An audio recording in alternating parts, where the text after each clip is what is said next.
What's up, you guys? I'm Haley, And I'm Andrea.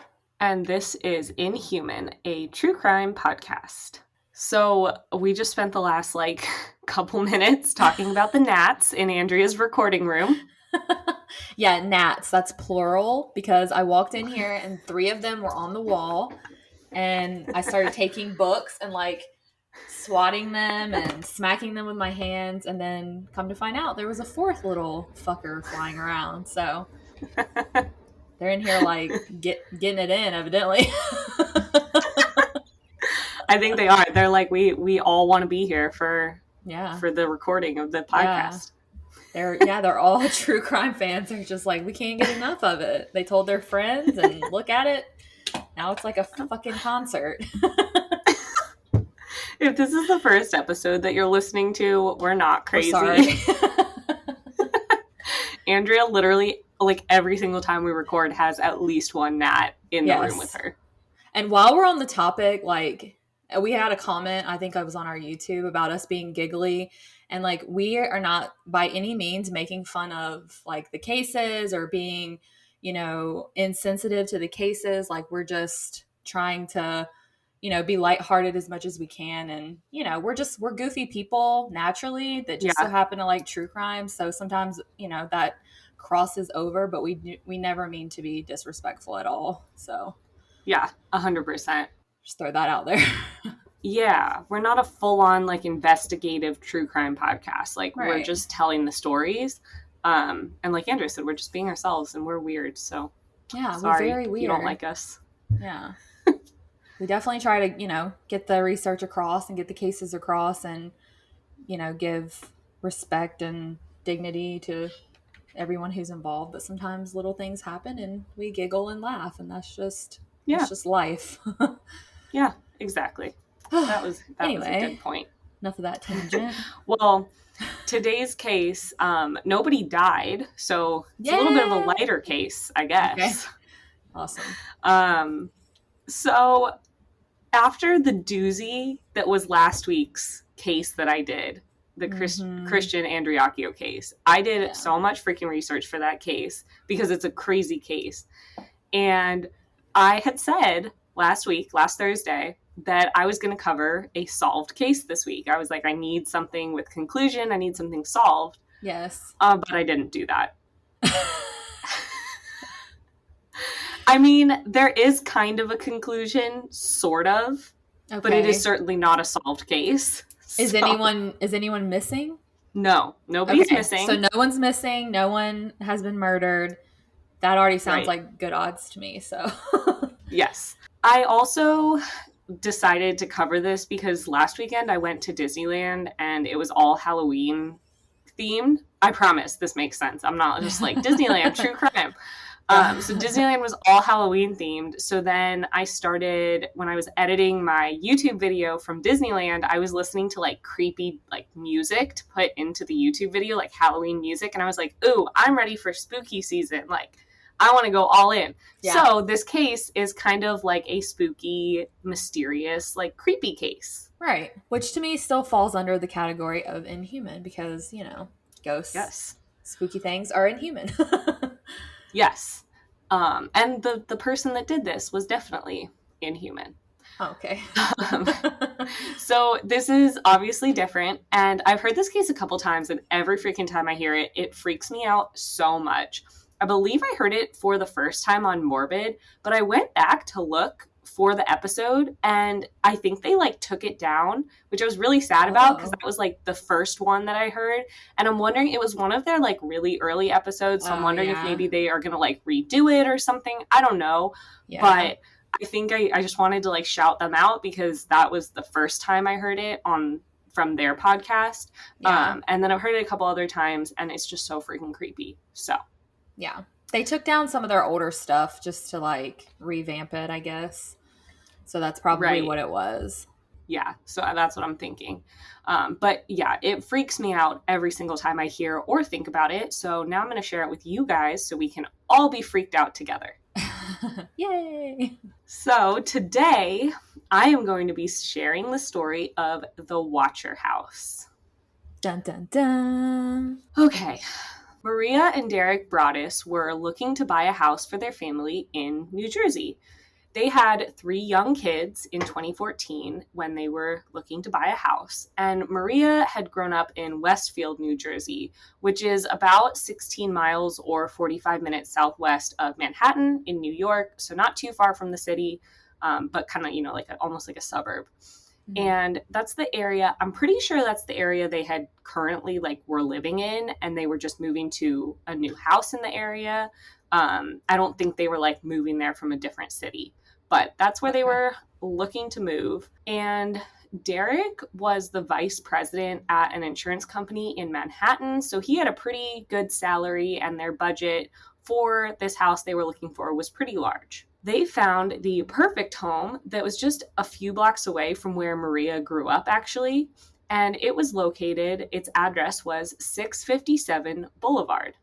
And it's not Boulevard Street. It's not the Boulevard. The street name is Boulevard. Okay. So it's kind of confusing, but... Must be a city thing. I don't know. Yeah, I don't know. I've never heard something like that. And honestly, I feel like most streets, or at least around here, are such and such street or such and such boulevard. No, it's just Boulevard. Boulevard. The number and then Boulevard. Okay. Exactly. So in June 2014, just after Derek's 40th birthday, the family purchased this house for $1.3 million. Wow. Yeah. Which, it's sad, but I live in California, and when I heard that, I was like, okay, yeah, that's about right. I kind of felt like that too when you said that about New Jersey and being close to New York. I feel like that's probably kind of average for a nice sized house, Yeah, exactly. Not here though. Yeah, I know. I'm when am I ever going to be able to afford a house, let alone a $1.3 million house? Maybe one day when our podcast blows up. Yes. Wink, wink, wink, wink. Okay. So a little bit of just some background on the town of Westfield, or city. I never know whether or not to call it a town or city. I always called places cities until I went to college in Indiana, and then they call everything towns except for the big cities. That's what so we I never do know here. What to say. We say cities for the actual city, the big cities, and then towns for everything else. Okay. So I live in Los Angeles City, but I live in and that's my town. Yeah. I mean, it's suburbia where you live, right? Yeah. Yeah. So I would consider that a town, and then LA is the city. Okay. Yeah. Okay. Also, I'm going to bleep out my town name. Sorry, yeah, guys. I was going to say. Triangulate myself. Yeah. Okay. Although the town is decent size. But anyway, off topic. You never know. I know. And today I'm just my mind is going a million miles a minute, I feel like. So is I hope mine. that, okay. I'm glad we're on the same page. Yeah. So anyway, a little bit of background on the town of Westfield. A lot of people who lived there compared it to the town Mayberry from the Andy Griffith Show, if you've seen that. Oh, wow. Yeah, it's basically a super idyllic, quaint town where neighbors are friendly. Westfield's population was made up mostly of families, and its 30,000 residents enjoyed the slow life not far from the city. Okay. And at the time the Broadduses were moving there in 2014, it was ranked as America's 30th safest town by Neighborhood Scout, a website. So, it's pretty safe in America. Yeah. In 2018, Westfield was ranked by Bloomberg as the 99th richest city in America and the 18th richest in New Jersey. So clearly people in this town had money, and the median household income in 2019 that was being reported was almost $160,000. The median income was $160,000. Wow. So, this is a wealthy city. Yeah. Town, whatever. One of the residents told a reporter for The Cut, and this is where I got most of my information from. This reporter did a whole story. He went to the town and talked to the family and other residents and stuff. So I'll have that link down in the show notes. But one of the residents told him that, quote, "There's a lot of money and a lot of ego around buying a house. And this resident also said that bidding wars were common in the area and that he'd seen people lose a house by up to $300,000 in those bidding wars, which, like, that sounds like what's happening, like, now during the Wow. pandemic. I mean, it's kind of fading out, but, like, Yeah. the Broadduses were very excited to be able to purchase this house and that, they could afford it. It was a nice neighborhood. They were very happy. Now, a little bit of background on 657 Boulevard, the house the Broadduses purchased. Boulevard was deemed by residents as the best street to live on. It was lined with trees and beautiful homes, and this particular home was built in 1905, and it was one of the most beautiful and grandest houses on Boulevard. Wow. It was a 6-bedroom, 3.5-bathroom house, perfectly, perfect for their family of 5. So that's all the background I'm going to go through for now. The family purchased the house in June 2014, and they were doing some updates and like renovations before moving in. And Derek and Maria had been at the house during the days, facilitating the contractors coming and the workers coming in to do the renovations. And while they were there, their kids, who were 5, 8, and 10, played inside and outside of the house. 3 days after buying the house, Derek had been there all evening painting, and before he left for the night, he checked the mailbox, and inside he found a white envelope addressed to the new owner. And that was in like handwritten, thick black letters, and then the note inside was typed. And this is where it gets fucking creepy. Oh no. The letter began, "Dearest new neighbor at 657 Boulevard, allow me to welcome you to the neighborhood." So, like, okay, it was a friendly neighborhood. Maybe a neighbor was leaving a welcome note. Yeah. But nope. No. It read, quote, "How did you end up here? Did 657 Boulevard call to you with its forces within? 657 Boulevard has been the subject of my family for decades now, and as it approaches its 110th birthday, I have been put in charge of watching and waiting for its second coming.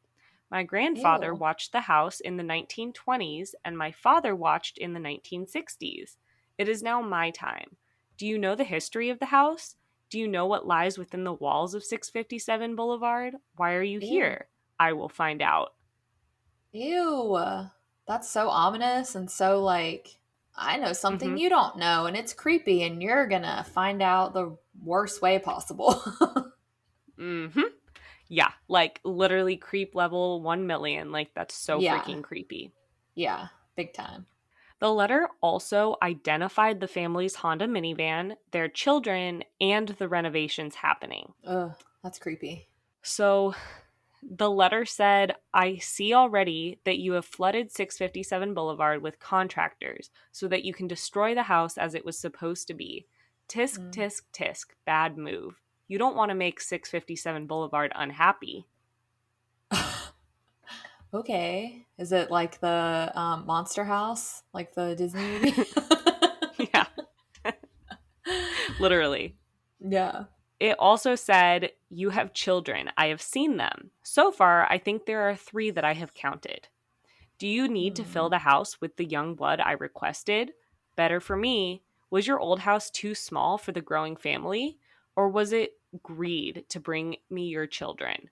Once I know their names, I will call to them and draw them to me." Ew. The blood I requested? Mm-hmm. Oh my gosh. And then the letter also said, "I asked the woods to bring me young blood, and it looks like they listened." And so we'll find out a little bit more about that in a second. Ew. At the end of the letter, the person wrote, "Who am I? There are hundreds and hundreds of cars that drive by 657 Boulevard each day. Maybe I am in one. Look at all the windows you can see from 657 Boulevard. Maybe I am in one. Look out any of the many windows in 657 Boulevard at all the people who stroll by each day. Maybe I am one. Welcome, my friends, welcome. Let the party begin." And then it was signed in like cursive font, "The Watcher." Okay. That sounds like someone who's mentally ill who maybe used to live in the house and is having some like separation anxiety or like some kind of feelings of, I don't know. That's really creepy Yeah. though. So when Derek read this letter, he immediately called the cops. He actually like went into the house and like made sure he couldn't be seen and then called the cops. And when Wow. an officer arrived at the house, I didn't like write this down exactly, but I'm pretty sure the officer literally said something like, "What the fuck? Like, what is this?" Like, is this a joke? Yeah. Um, and the officer was just as baffled as Derek was. But at the time, like the police couldn't really do anything because it was kind of like, okay, well, lock your doors. Yeah. And so Derek went home to his old house where they were still living until the renovations were done, and he showed his wife the letter. So that night, Derek and Maria emailed the previous owners of the house, John and Andrea Woods, because of the letter referencing that whoever wrote it had told them to bring young blood. Right. Andrea Woods responded the next morning and told the Broadduses that they did in fact get a letter from the Watcher. They got one letter in the 23 years they lived at 657 Boulevard, and it was just a few days before they moved out. And Hmm. the letter was similar to the one that Derek had gotten the night before, mentioning that the Watcher's family had been observing the house for years. But the Woodses basically thought the letter was a prank and threw it out. Like, they didn't think anything of it. And I don't blame them for that because, like, it's just one letter. You're not really going to think Yeah. anything of it, you In know? 23 years, yeah, I wouldn't. And you're Yeah. moving out, like, eh. Yeah. You're like, I'm out of here. Yeah. So Andrea Woods and Maria Broaddus went to Broaddus. I don't know why I said Broaddus all of a sudden. Broaddus. They went to the police station later that day, and the police told them not to tell anybody about the letters. Like, don't tell the neighbors about the letters because everybody who lived around them were basically now like potential suspects because True. they didn't know who had sent it. Right. A few days after receiving this letter, the Broadduses went to a neighbor's house for a barbecue that was welcoming them and another new family to the neighborhood. And the entire time they were there, they were monitoring others' behavior to try to, see if anything weird was going on. And they were also like keeping their kids close to them because they were freaked out. Yeah. And at this barbecue, Derek was talking to a man who lived 2 doors down from 657. And he mentioned that the family that lived between them, the Langfords, was, an interesting family. Peggy Langford was in her 90s, and her adult children, who were all in their 60s, lived with her. And from the article from The Cut, quote, he described one of the younger Langfords, Michael, who didn't work and had a beard like Ernest Hemingway, as kind of a Boo Radley character. So, like, if you don't know, Boo Radley is like kind of a Like creepy, oddball. like an oddball from To Kill Mockingbird. So, Okay. he was kind of just saying like he's just a little bit out there. Okay. So, of course, Derek immediately thought Michael Langford could be the person writing the letters.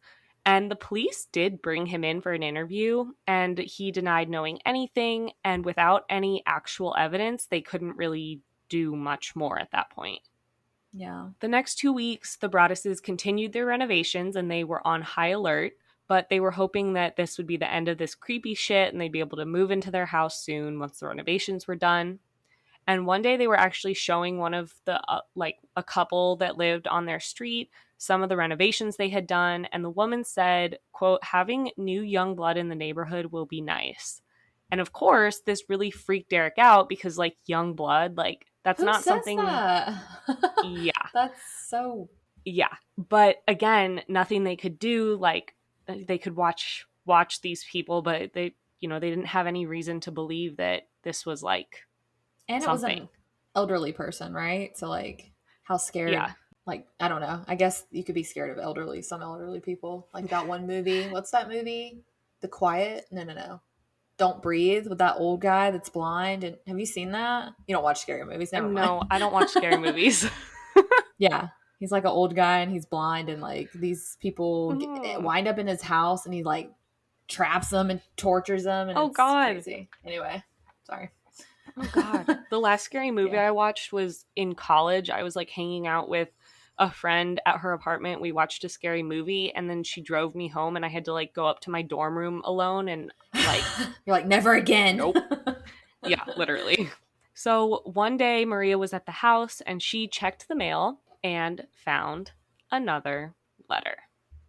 Oh no. So in this letter, the watcher directly addressed the Broadduses, but he did spell their last name wrong. So this kind of made them think that maybe he was someone that was close enough to hear them talking or hear like, you know, some of the workers addressing them or something, but had never seen their name written out. Right. So, and I'm going to basically like read through this second letter right here. And so it's like all, you know, a quote from the second letter. Just don't want anybody to like say I plagiarized because it's literally the letter.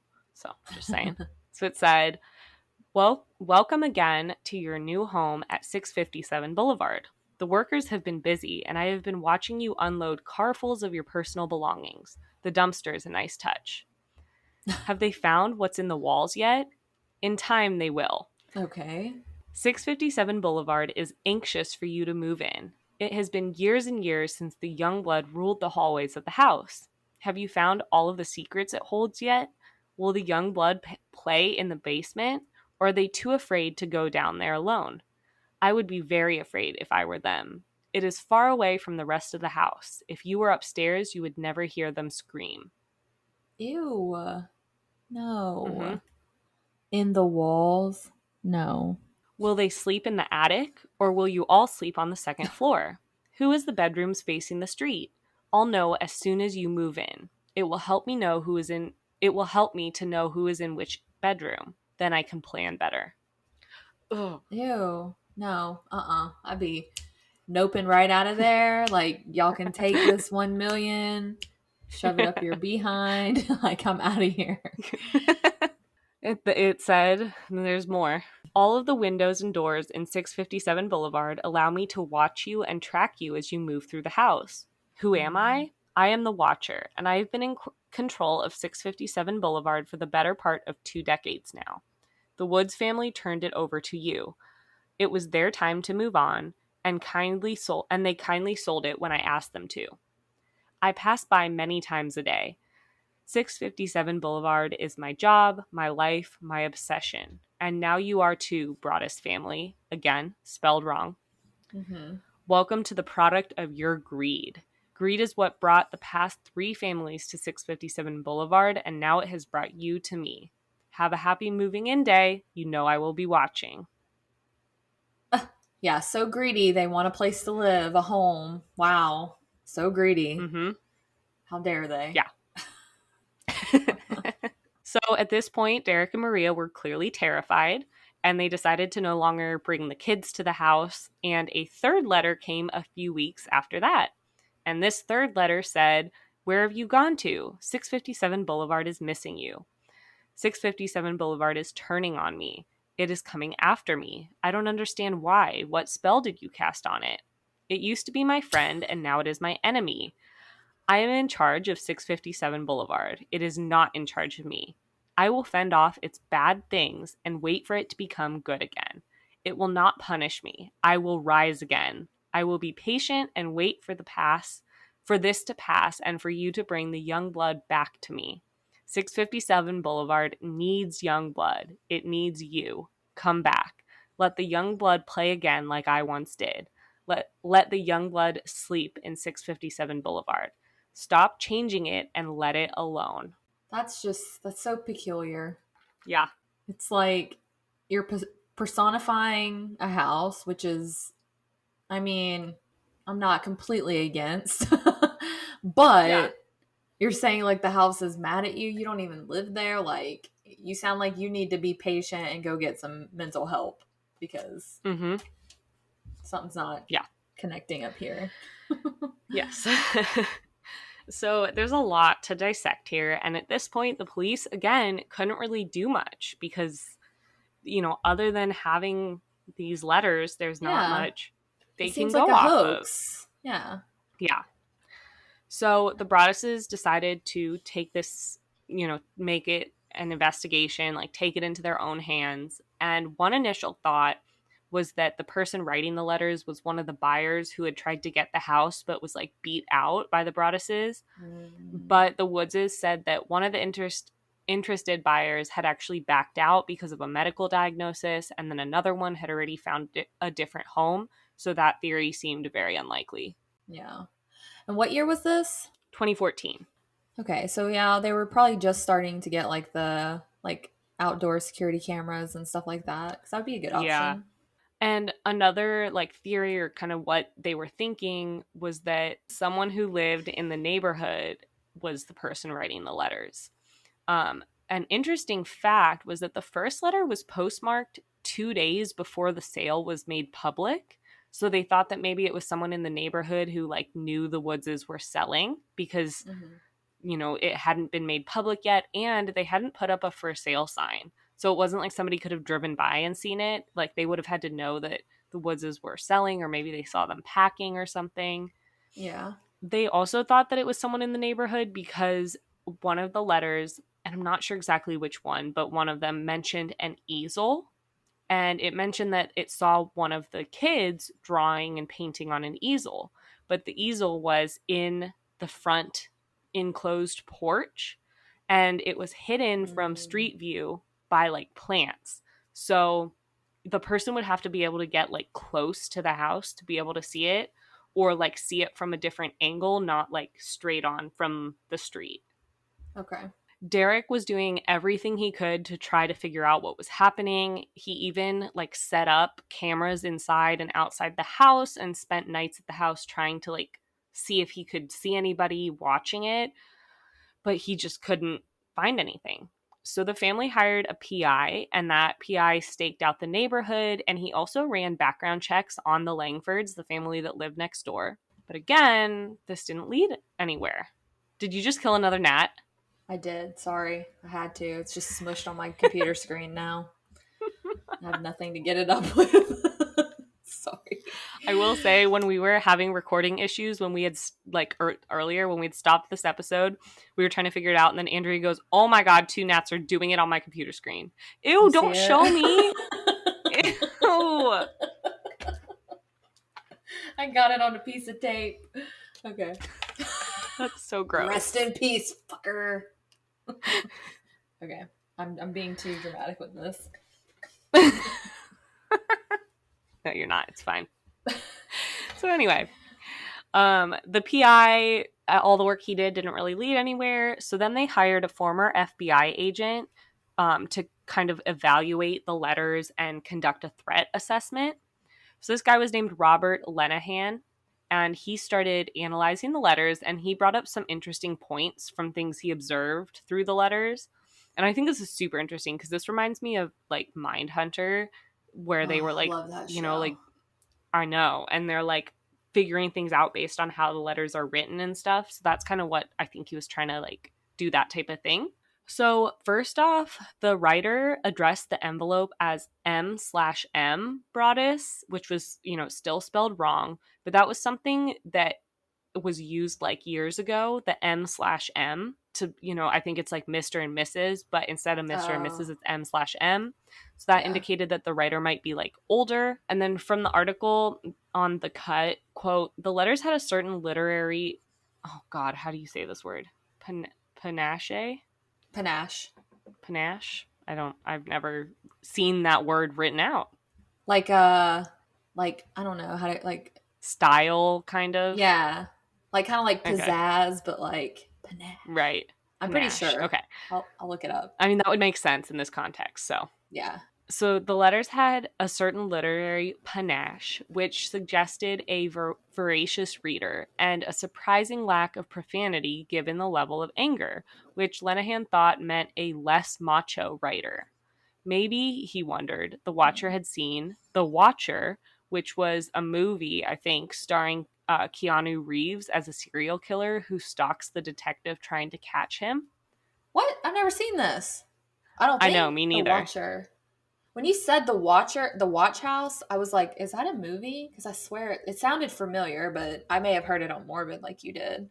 Yeah. But yeah, so this guy was kind of trying to figure things out.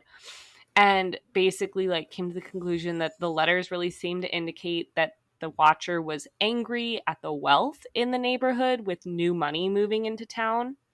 And Lenahan didn't think that the writer would actually act on any of the threats that they had made, but he did suggest looking into people who used to live in or work at the house because, he mentioned like play around in the halls like I used to and stuff like that. And he said, maybe somebody who used to live or work there was upset that the family was making so many changes.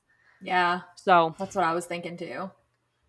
yeah. So that's what came from that. As time went on, though, the only real person of interest in like with the police and everything was Michael Langford.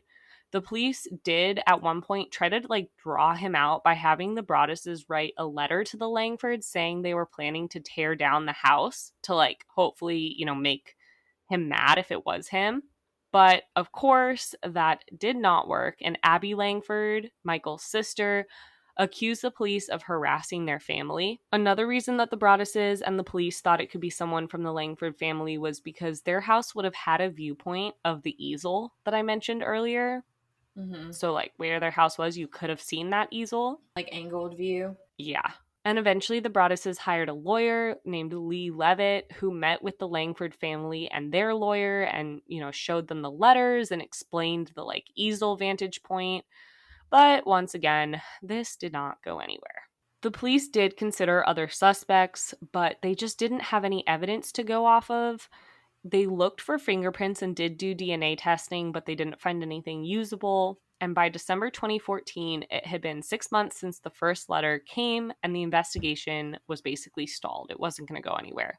And Yeah. police at that point told the family that they just couldn't do anything more with what they currently had. They couldn't keep investigating. There was nothing they could do. Yeah. And then at that point, Derek had a priest come bless the house because that was kind of like his last ditch effort for like some sort of peace. At this point, the renovations were done. So the Broadduses, should have been moving in, but obviously they did not want to put their kids into that house, not knowing where the letters were coming from. Yeah. So the family, they had sold their previous house because they were planning to move. So they had to Right. move in with Maria's parents because they just did not want to go anywhere near 657 Boulevard. I don't blame them. That's scary. No, me neither. And this was affecting the family a ton, obviously. They were still paying for the mortgage and taxes on the house, and they were also constantly worried, anxious, and depressed. Maria was actually diagnosed with PTSD and began seeing a therapist, Oh while my Derek had to get on gosh. like sleeping medication because he couldn't sleep. That's awful. That's serious. That's deep. Yeah, It's not just somebody's yeah, pulling pranks on us. That's like we're yeah. really being affected. Yeah. And they also didn't really tell many of their friends about the letters just because they like didn't want to spread it more than it needed to be. And their friends, like, because they didn't know what was going on, they started to wonder and they started thinking that maybe the couple was having marital problems and that's what was going on. Mm, So then obviously that affected them too because their friends are like, what the heck, what's going on? yeah. So at this point, Maria and Derek decided that they needed to sell the house. And they initially listed it for a little bit more than the 1.3 million they paid for it because of all the updates that they had done. But of course, there were rumors going around about what was happening. Like, even though they didn't tell anybody about the letters, there were still rumors about, like, why haven't this couple moved in? Like, what is going on? Yeah. So, all of the offers that came in were well below asking price. Wow. And they did send a partial disclosure to any interested buyers. And then they said that whoever's offer they accepted, they would show the full letters to. And, being the like good people that they were, they didn't want to entirely keep the letters secret. Yeah.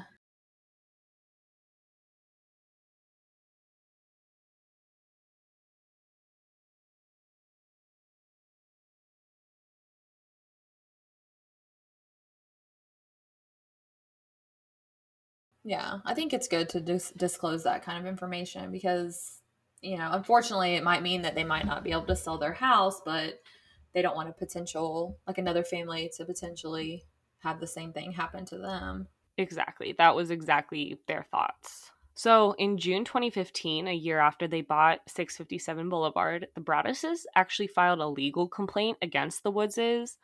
And this complaint included some snippets of the letters, and it said that the Woodses should have disclosed the letter that they had received, just as you disclose like anything physical going on with the house.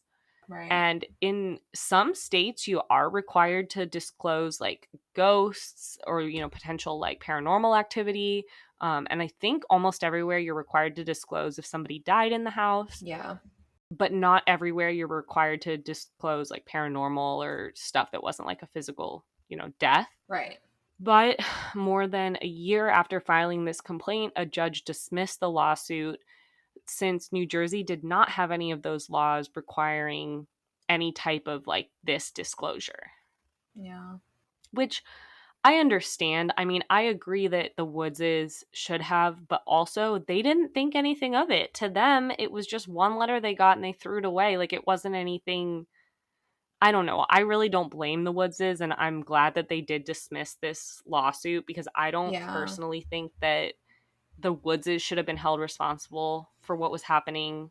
If they had like multiple letters, like these Mm-hmm. this family was getting like from the gate, I would be like, okay, yeah, you guys should have said something. But the fact that they got one like right before they were about to move, like, yeah, I don't really blame them for not being open about that. Exactly. So before this was dismissed, the Broadduses wanted to keep it quiet, right after they filed it. They were kind of trying to like keep it out of the news, let it settle quickly.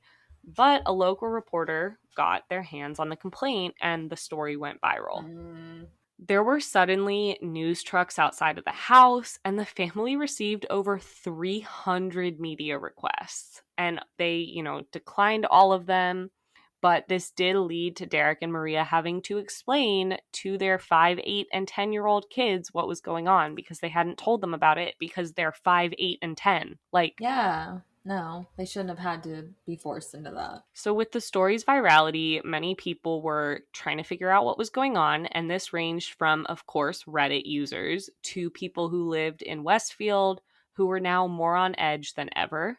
Neighbors who lived on Boulevard were also confused how the police were saying that they had done a full exhaustive investigation, considering that none of the neighbors had ever been talked to other than the Langfords. So, like, you know, they were It's kind not of like, very how could you have thorough. done a full investigation? Yeah. Yeah. Which I do agree with. Like, I get that they wanted to keep a lot of the details hush just because, like, they were all potential suspects, but also, like, you could put some details out there and keep some quiet, or at least, like, Yeah. go talk to all of them and say, like, if you have any ideas or any information, let us know. Like, you don't have to give them a ton of details. Yeah, because somebody could have saw something. If that person was wandering around, looking around, even if Yeah. they were in their vehicle or walking, somebody probably saw. There's always those nosy neighbors that are like out their window Yeah, anytime exactly. someone walks by or whatever. Yeah. A veteran detective at the Westfield Police Department was at this point asked to look into the case, and he agreed with what the neighbors were saying. And he said that the Broadduses did not get the support that they needed from the police in the first year. So he started looking into the case, and he discovered that the DNA testing that the police had done had indicated that the DNA on the envelope had belonged to a woman. So he was like, okay, that's Mm. something. So he looked more into Abby Langford, the sister that lived Yeah. next door, and she was actually a real estate agent. So he was like, oh, maybe Hmm. she was like upset about the sale or something. So he was actually able to get some of her DNA. I think it was like from a water bottle she had discarded or something. Like she didn't give it to him, but he was able to get it, and it did not match with the DNA sample from the letters. Yeah. So shortly after that, Derek and Maria were told that the Langfords had officially been fully ruled out as suspects, and they were like shocked. The police didn't exactly explain why, but they were able to like rule them out, which is like, okay, I get it was frustrating for Maria and Derek, but also if the Langfords had nothing to do with it, it would be frustrating for them to still be involved. So I'm glad that the police were able to like come to that conclusion. Yeah. Some theories kind of started popping up about the letters being a scam that was concocted by the Broadduses, either because they had like buyer's remorse and wanted to get out of the situation, or because of like some fancy plan that they had hatched to defraud the Woods family for millions of dollars, which, like, seriously, people? Wow, that's far-fetched in my opinion. These people wouldn't even move in. I mean, that's a lot of stuff to keep up with, if that was true. Yeah. And I mean, I just don't believe it. And it was perfectly put in the Cut article. Quote, to Derek, it seemed that some in Westfield preferred the conspiracy theory to considering whether their town might be home to a menace. So, like, basically saying people found it, like, wanted to believe it was some, like, hoax and didn't want to believe that something creepy could be happening in their neighborhood. Yeah. Which, I mean, it could be just a hoax. I don't think it was a hoax from the family, though. Mm-hmm. So, despite their fear and having no answers, the family did decide to stay in Westfield, not at the house, but in the town, because they didn't want to uproot their kids' lives. They purchased another home 2 years after they bought 657 Boulevard, and they were able to keep this location private, which, like, thank goodness for them. Yeah, really. But of course, the family was still on edge living there because they're still in this town that something creepy happened. Yeah. They had taken the house off of the market, but it was put back up for sale in 2016. And at this point, there were many interested buyers. They were hoping that, like, with more media attention after the story got, like, leaked and, went viral, they were hoping maybe somebody would want to buy it. And they, again, allowed all of the potential buyers to read the letters once they were a serious contender, and every single one backed out. Everyone. I don't blame them. I do not blame them. Yeah. I even heard somewhere there was one guy that was like, oh, this is ridiculous. Like, I would never, like, let this stop me. And then he read the letters and they never heard from him again. Like, people were freaked out. Yeah. The blood and the things in the walls, like, those are creepy things. Like, yeah. So the Broaddus' real estate lawyer suggested that they sell the lot to a developer that could then tear down the house and turn it into, like, 2 new homes. And this would require the Westfield Planning Board to get involved because the 2 lots would be slightly smaller than the mandatory size in the city. So this had to, like, go through the board and stuff, which I do not understand why they couldn't have torn the house down and then built one house, but maybe they thought they wouldn't be able to, like, recoup the investment with that. I don't know, but yeah. like, why did it have to be 2 houses? I don't know. I don't get that. Probably for that reason, because that's a lot of money. Yeah, that's what I'm thinking. So this got a lot of attention from residents in Westfield, and many were saying that they thought that this proved that the whole thing was a scam. And I was like, how? Really? Like, they're not going to be making more than what they bought the house for. They just want to recoup the money they made. Like, come on, people. So this hearing happened, and, it was about whether or not these smaller lot size or this, like, proposal to have the 2 lots would be accepted. More than 100 residents showed up to the hearing for it. Wow. And it lasted 4 hours. Many were arguing about the aesthetics of the neighborhood and how this would kind of change everything on Boulevard. You know how people get with their like, that type of stuff. Like, it's ridiculous. Those Karens. All those Karens out there. Yes. Literally. So at 11:30 p.m. that night, the board unanimously rejected the proposal. So they weren't going to be able to sell to a developer. Finally, in 2017, something went in the Broaddus' favor. A family who had grown children, and they also had 2 large dogs, agreed to rent 657 Boulevard from the Broaddus'. And the only thing was their rental agreement had a clause that if another letter came, they would be able to get out of their lease if they wished. Okay. So, like, okay, that's fair.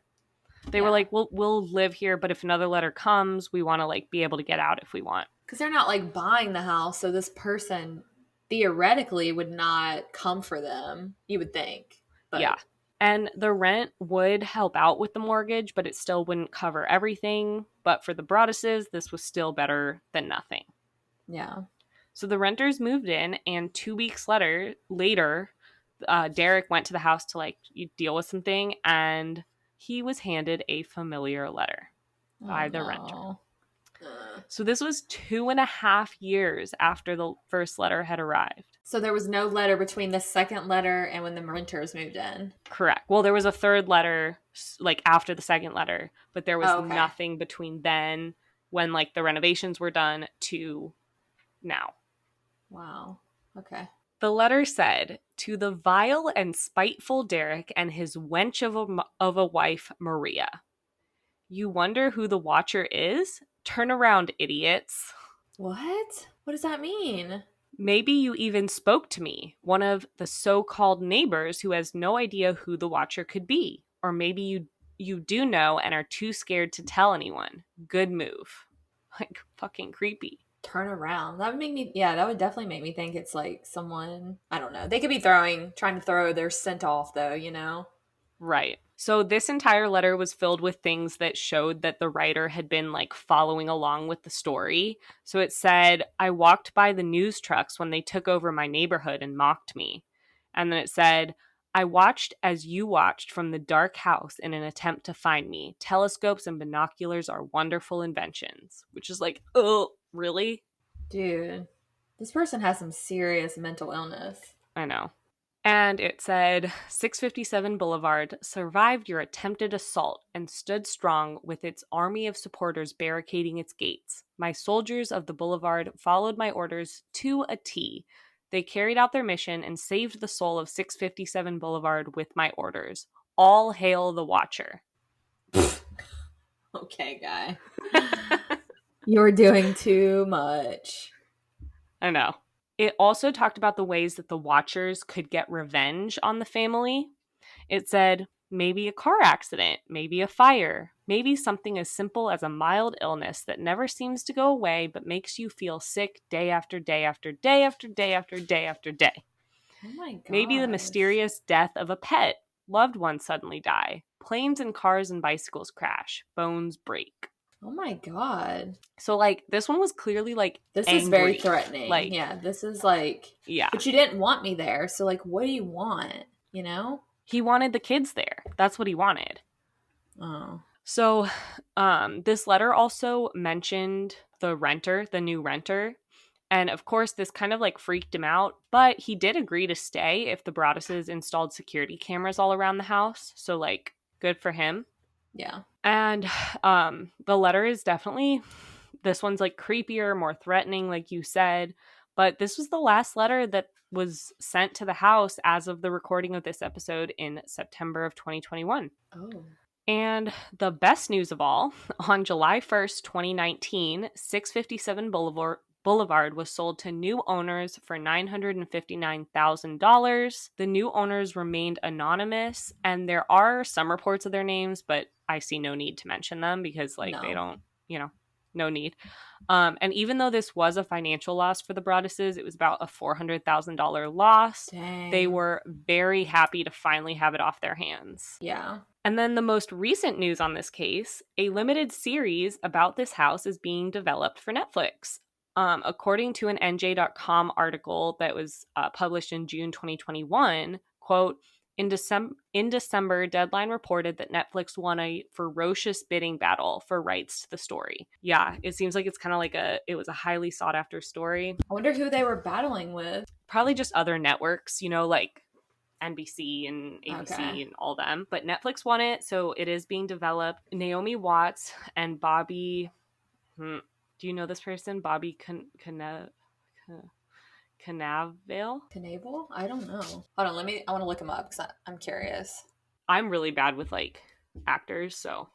Yeah, he's been in a few things. He was, he was in, what was he in? He was in Boardwalk Empire? I think that's the same guy. Yeah, he was in Boardwalk Empire. Did you ever watch that? No. Oh, it's a good show. It's a really good show. I'll have to watch. Okay. He was weird in that show, though. Oh, gosh. He liked to be like, the sexual asphyxiation. Oh, interesting. Yeah.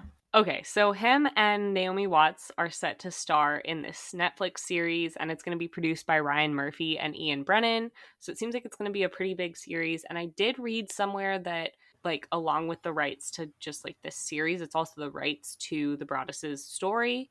So they have Interesting. actually, like, they had been approached multiple times before the house was sold to like do movies and TV shows and stuff. And I believe Lifetime did put out a movie that was, or at least like almost put out a movie, and then the Broadduses were like, heck no, you can't do that. So you know, they have been approached before and they never wanted to do it, but maybe now that the house has been sold and Yeah. like they don't own it anymore, they're like more comfortable with it. I don't know. Yeah. Maybe they don't want to piss off the watcher anymore. So now that they're not under the house, like they, not literally under the house, but you know, like Right. contractually obligated to the house, like they feel Yeah. safer. Well, that'll be good. Yeah. Hopefully they'll recoup that 400 grand. I know, right? Yeah. Yeah, they deserve it. They deserve it. Yeah, so some reports say that that might be coming out this fall, but we're already in fall, so like that might be too soon. I don't know, but we will definitely like post on like Instagram and stuff if that does come out. So my personal theory is that it is somebody in the neighborhood that lived there or worked there or something and was upset that the house was being renovated and decided to like do this crazy like thing and just took it too far. I don't know, but Yeah, it's creepy. it is. The fact that the Woods got the letter too makes me think that it's somebody that lived there that's very mentally unstable, that for whatever reason is judging the families based on XYZ, and that's why the Woods didn't Yeah, get harassed for 23 years, but then the what is their last names? I'm going to butcher it. Broadduses. The Broadduses, had the young kids, and then they were doing the renovation, and that was just like super triggering for this person. So I Right. think that's why they got Yeah, that's what I'm thinking. yeah. Yeah, that is the case. I'm going to post photos, of course, on our Instagram, which is at Inhuman_podcast. And you can also find us on Twitter at the same username. And then we are also on TikTok, which we need to start posting more on, but we're on TikTok at Inhuman Podcast. And then I will also be posting this story on our YouTube and our Facebook, which are both Inhuman Podcast. And I'd love to hear your guys' thoughts on like who the watcher was and on this case, and tell me how much it freaked you out, because it really freaks me out. Yeah, same. Curious what you guys' theories are. So yeah, that is the Watcher House. I hope you guys enjoyed this episode. I'm sorry that it wasn't a solved case, but I felt the need to cover it. So Yeah, I liked it. It was something different and something we haven't really done yet. So yeah, a little bit lighter. yeah. We will see you guys on Thursday, and until then, keep it human. Bye.